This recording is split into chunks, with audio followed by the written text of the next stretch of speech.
Buen día, doctora y compañeros. Hoy les vamos a presentar mediante este video las políticas públicas frente al COVID-19 y las recomendaciones para América Latina y el Caribe. Los compañeros son Walter Castellanos, Cindy Palacios, Paulina Rojas, Paulo Barahona, Brian Lol y Magda Boror.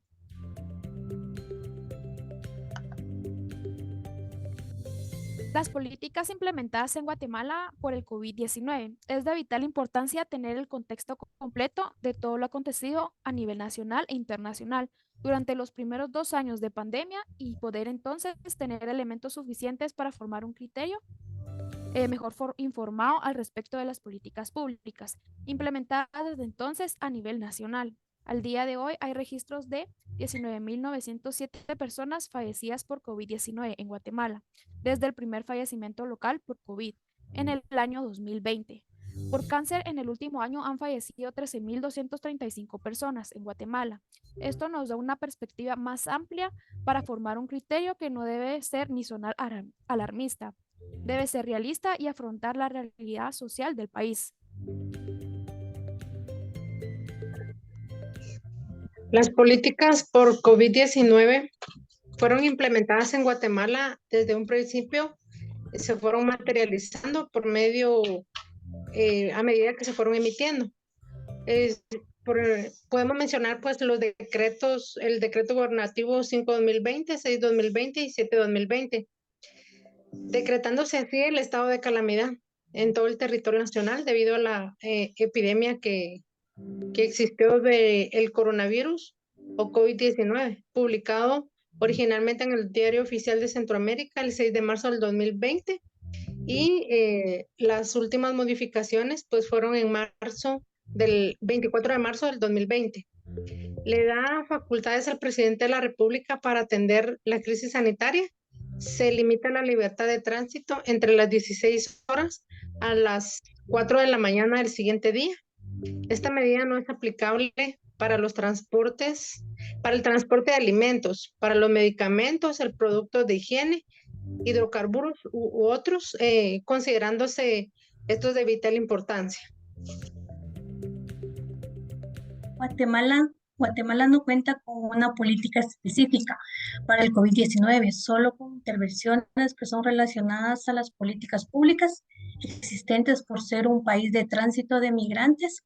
Ante este desastre mundial como lo es la pandemia del COVID-19, se vio en la necesidad de implementar muchas medidas para la mitigación dentro del país, siendo algunas de ellas las medidas de confinamiento, eficaz estado de calamidad, restricciones de movilidad y actividades humanas, control sanitario y epidemiológico, cierre de fronteras y puertos, limitación de actividades productivas, desplazamiento en transporte público, suspensión de clases presenciales en escuelas, colegios, universidades, todo esto con el fin de contener la ola de contagio dentro de la población.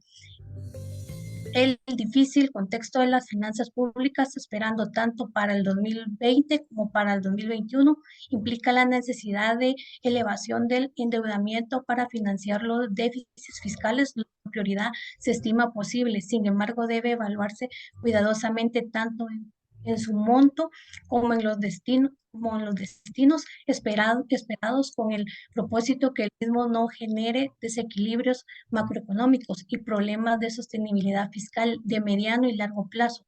Con todo, es necesario que en el caso de Guatemala se garantice la creación de espacios fiscales de mediano y largo plazo que permitan atender el servicio de la deuda ya contraída y de esa manera no se ponga en riesgo la sostenibilidad de esta.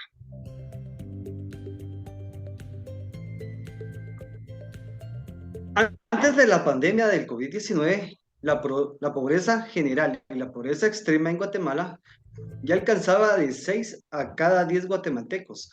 De acuerdo con la encuesta de condiciones de vida del 2014, con 2014, INE 2015, la contracción de la actividad económica en el país, la reducción de una cantidad significativa de empleos, la disminución del ingreso per cápita y asimismo del consumo per cápita impactarán directa y nocivamente sobre el bienestar de las personas, especialmente a través del canal de la pobreza y pobreza extrema.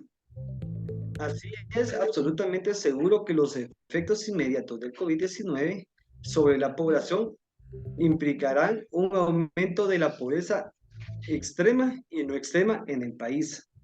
La pandemia del COVID-19 ha puesto en riesgo los avances en materia de educación, no solo en Guatemala, sino a nivel mundial. La respuesta de los gobiernos para contener la propagación de la enfermedad ha implicado principalmente dos medidas que afectan el funcionamiento normal y los avances de la actividad escolar. Uno, el cierre de los centros educativos y dos, las restricciones a la movilidad de las personas. De esa forma, se están realizando una serie de acciones de política pública que permita a los alumnos avanzar aún los cierres de escuelas, el despliegue de modalidades de aprendizaje a distancia mediante la utilización de una diversidad de formatos y plataformas, con o sin uso de la tecnología, el apoyo y a la movilización del personal y las comunidades educativas y la atención a la salud y bienestar integral de las y los estudiantes. No obstante, dicha modalidad también está teniendo profundos efectos sobre la calidad y participación de los estudiantes de menores recursos que no tienen acceso a las plataformas virtuales y a la enseñanza en línea.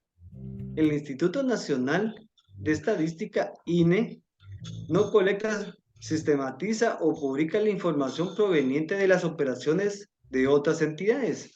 La información se encuentra desperdigada en diversos ministerios, secretarías, entidades descentralizadas, autónomas y gobiernos locales, entre otros. Estos dos aspectos son una fuerte limitación para la medición de los efectos del COVID-19 sobre los Objetivos de Desarrollo Sostenible, ODS, así como imposibilita la construcción efectiva de un sistema de modelaje para prever la trayectoria futura de dichas variables. Les dejo con el compañero Brian. Gracias.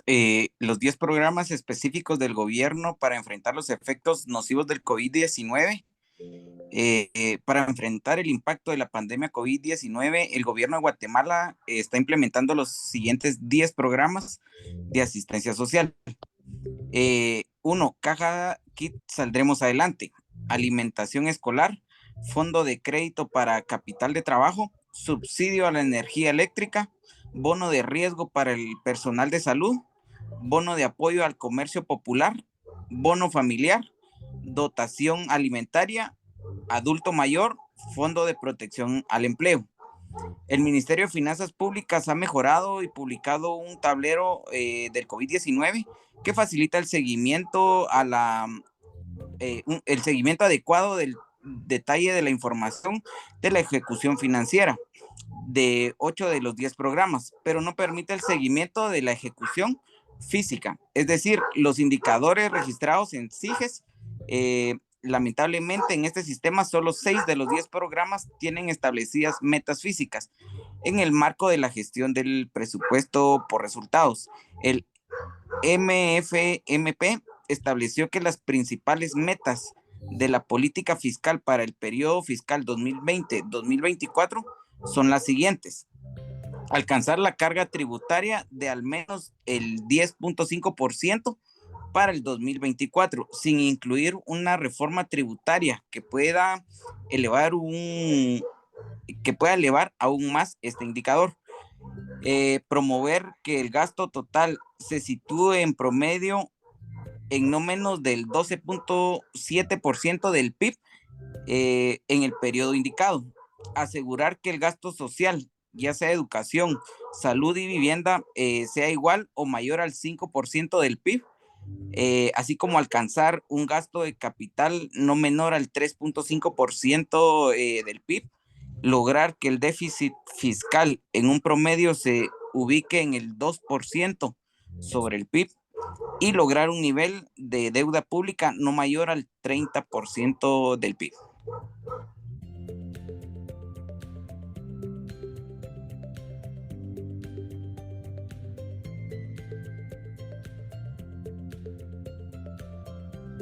Bien, pasemos a la parte de las recomendaciones. Realmente nosotros creemos que sí es cierto que el Estado de Guatemala debe de plantearse un redireccionamiento en las políticas públicas y particularmente de la política fiscal del país. Por ello, se recomienda que el gobierno y la sociedad en su conjunto realmente estudien los siguientes pasos decisivos que se consideran. Por ejemplo, avanzar hacia una efectiva planificación del desarrollo que permita la conexión entre las metas del Programa Nacional de Desarrollo, los ODS, y la política fiscal en cuanto a ingresos, gastos, deuda y transparencia, que hay que equilibrarla. Esta planificación debe ser interanual, mostrar no solo los indicadores de base, sino las metas hacia el 2030 y también los indicadores de proceso y control para cada año de la década siguiente, por ejemplo, de aquí al 2030, ¿verdad? El segundo punto sería la planificación para el desarrollo de partir de poder cuantificar de manera efectiva las brechas para atender esta Agenda 2030 y sí empezar a darle cumplimiento a las metas para el Programa Nacional de Desarrollo, pero principalmente el esfuerzo financiero que debe realizar el Estado para cubrir esto. Por ello es que la tarea impostergable del gobierno, del Estado, perdón, es la cuantificación física y financiera de estas brechas para cumplir con los ODS. O sea, el presupuesto no está completamente financiado. En la coyuntura sanitaria actual, este es el tercero, se recomienda que con urgencia el Estado de Guatemala, por medio de ese plan, pues se realice una evaluación de los efectos de la pandemia del COVID, porque realmente sí la información que hay no está al día y necesitamos modelos nuevos que nos permitan indicadores reales al momento de hoy para poder fortalecer de manera planificación y presupuesto relacionados con los temas, ¿verdad? Y por último, pues fortalecer la transparencia, ¿verdad? En cuanto a los destinos de los recursos. Y pues en general, el Estado de Guatemala necesita retomar realmente la experiencia del diálogo fiscal. Tal vez en esta oportunidad, como base de la obligación de cumplir no solo la Agenda de Desarrollo Sostenible, sino los ODS y el Plan de Desarrollo Nacional, sino el cumplimiento de una agenda de desarrollo, pues realmente constituye parte de cualquier Estado como un elemento que va a permitir legitimarse ante la sociedad con una capacidad de gobernabilidad democrática y tener una perspectiva económica que brinde bastante expectativas positivas y esperanzadoras para la sociedad y el empresariado, ¿verdad? De manera que el ciclo económico se pueda fortalecer nuevamente. Todo esto no solamente es el Estado, aquí debería de entrar toda la sociedad civil, partidos políticos, movimientos sociales, movimientos religiosos, académicos, centros de tanques de pensamiento, realmente involucrarnos todos, ¿verdad? Y tratar de trabajar un nuevo consenso social que permita fijar las metas y que sean logrables, ¿verdad? Muchísimas gracias. Esta fue la exposición del grupo número 1.